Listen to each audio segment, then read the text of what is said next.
En este video encontraremos un análisis biomecánico identificando músculos, fuerzas, posturas y los movimientos que realiza un tenista durante un entrenamiento básico de golpe de derecha. Para iniciar con esta explicación debemos partir de los conceptos básicos como lo son qué es la biomecánica y cuál es su función. La biomecánica es un área que estudia los fenómenos naturales que ocurren en el cuerpo humano como consecuencia de sufrir la aplicación de fuerzas de diverso origen y sirven para medir el rendimiento de acuerdo a la optimización del gasto energético, y sus funciones son analizar cada ejercicio o actividad deportiva y señalar después los grupos musculares que básicamente intervienen en la actividad y que por ende se desarrollan, examinar y evaluar la calidad de los movimientos involucrados en las actividades físicas y destrezas deportivas, evaluar las diferentes técnicas que pueden ser utilizadas en un caso dado, es decir, determinar la calidad de un movimiento. Teniendo claro estos conceptos, vamos a analizar las dos fases que actúan en cualquier golpe desde el punto de vista biomecánico: preestiramiento y lanzamiento, los cuales se basan en los principios biomecánicos más importantes para un óptimo rendimiento. Estos son balance, inercia, oposición de fuerzas, momentum, energía elástica y fuerza de fricción. El balance es la habilidad de mantener el equilibrio de una forma dinámica.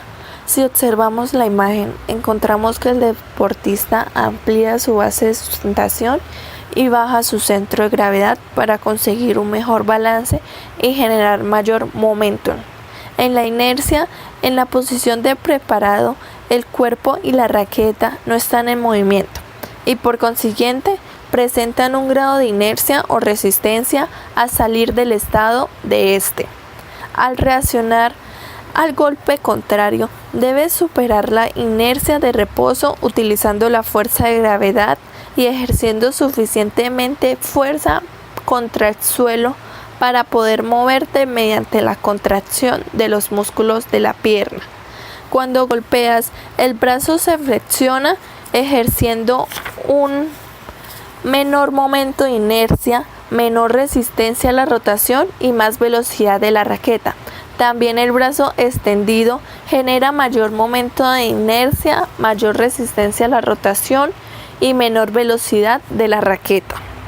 Oposición de fuerzas. Toda fuerza ejercida en un cierto sentido, o sea, acción, generará otra fuerza igual y en sentido contrario, la reacción. Los golpes y los movimientos se inician desde la pierna al empujar contra el suelo. El suelo empuja al jugador con la misma cantidad de fuerza. Momentum es la cantidad de fuerza generada por un cuerpo para una acción. Es la cantidad de movimiento de un cuerpo. La masa es estable durante un partido, por tanto, a mayor velocidad, mayor momento. Se manifiesta de dos formas: angular, con un ejemplo de dar un paso hacia el golpe, y la lineal, con el ejemplo de rotar la cadera y el tronco. Energía elástica. Energía almacenada en el músculo como resultado del estiramiento, los tendones y de otros componentes elásticos. Si el jugador flexiona las rodillas, inmediatamente salta hacia arriba. Creará más energía elástica que si está con las rodillas flexionadas durante 2 segundos. No debe haber una pausa muy larga entre el movimiento de la raqueta atrás y el movimiento adelante y el acompañamiento.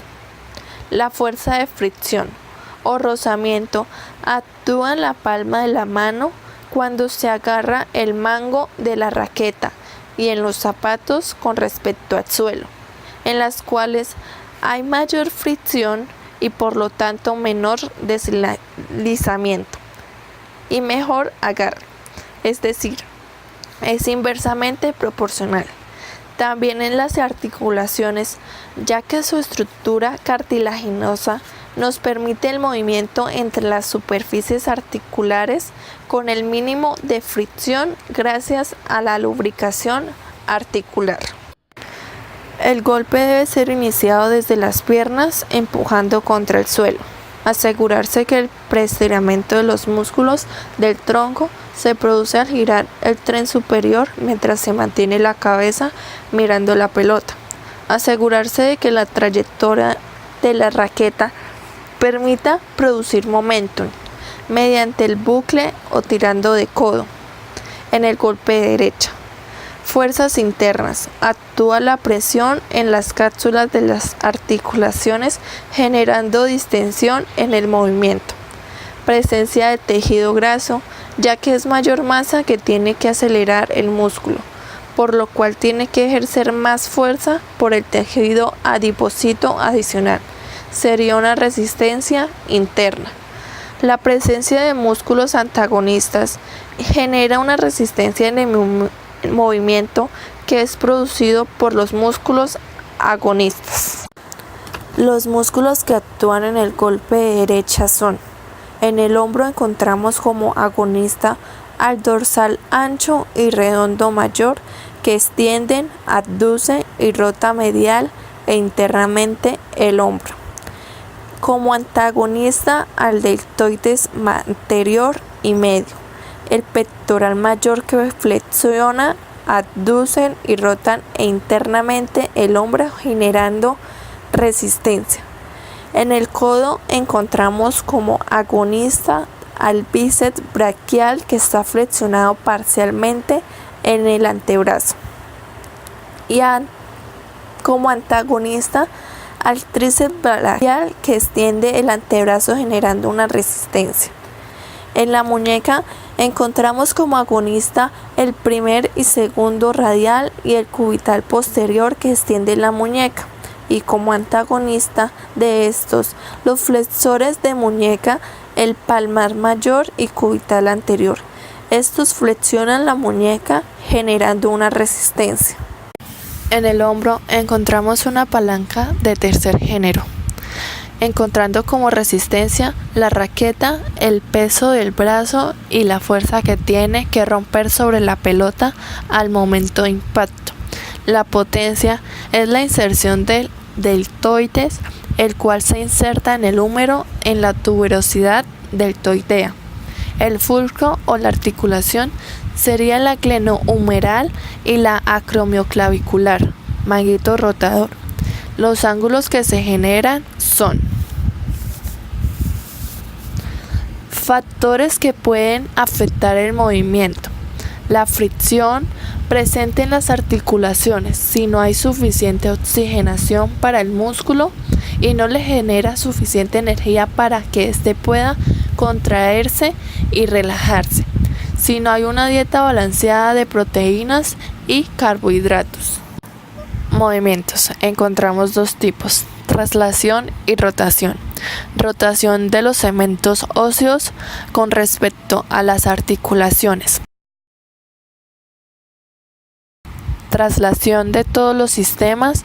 El brazo cuando pasa de un punto A a un punto B, de la posición inicial a la posición final, genera un movimiento curvilíneo.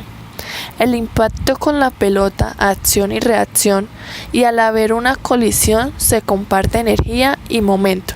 Donde se comparte esta energía es donde se genera la onda de sonido.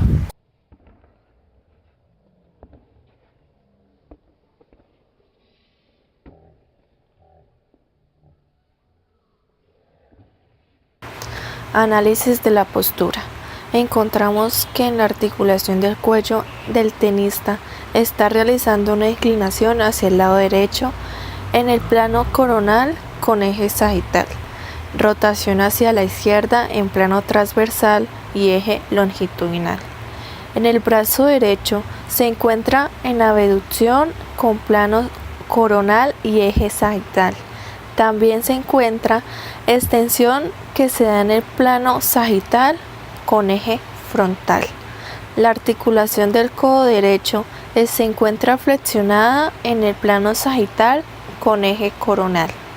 La muñeca derecha se encuentra en extensión en el plano sagital con eje frontal y abducción en el plano frontal con eje sagital. El brazo izquierdo Realiza flexión en el plano sagital con eje frontal. También en una rotación interna con plano transversal y eje longitudinal. El codo izquierdo realiza flexión en el plano sagital con eje frontal. La muñeca izquierda se encuentra en extensión en un plano sagital y eje frontal con pronación en el plano transversal y eje longitudinal. El tronco realiza rotación hacia la derecha en un plano transversal con eje longitudinal y también una inclinación hacia la derecha con plano coronal y eje sagital. La cadera está en abducción en plano transversal y con eje longitudinal. La rodilla derecha realiza flexión en el plano sagital con eje frontal. El pie derecho está en eversión en plano transversal con eje longitudinal y abducción con plano coronal y eje sagital. Y por último, el pie izquierdo realiza una abducción en plano coronal con un eje sagital. Algunas recomendaciones para jugar de manera más óptima es flexionar las rodillas, preestirar el tren superior, dar un paso hacia la pelota, rotar el tren superior, colocar la raqueta cerca del cuerpo, tener un buen equilibrio, realizar un movimiento de la raqueta más amplio, tener un cuidado para evitar el codo de tenista por una mala técnica o un mal estiramiento. Esto pasa por una tensión excesiva. Se debe mantener una postura adecuada y evitar los movimientos bruscos, ya que se pueden ocasionar una lesión en los ligamentos y a su vez perder su capacidad de estabilizar la articulación.